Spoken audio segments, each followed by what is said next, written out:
Hi guys, padayon lang ako sa pag-deliver, no? Sabado today, pero syempre, deliver pa rin tayo. Alam niyo, swerte ako ngayon kasi nung nag-deliver ako kanina, buena mano ko talaga yun. So, naka-deliver ako.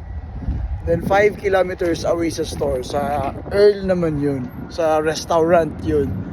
Alam niyo, binigay sa akin is $39, di ba? Saya-saya. Alam niyo, pag delivery kasi, yung binibigay sa amin, pag mga restaurant, malaki-laki siya. Pero yung mga fast food, expect ka, hindi masyadong ganun kalaki. Kaya, pag pag restaurant talaga yung kinukuha ko na order, Dako, di na sila mahatag o mga ano. So ngayon guys, eto sa Dennis sa Wendy's, yan. Nakuha ko ng order pero $7 lang to, 6 kilometers.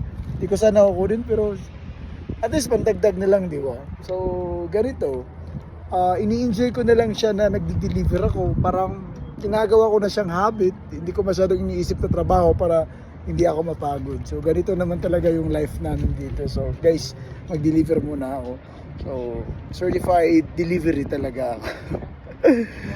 Ay, naku, buhay.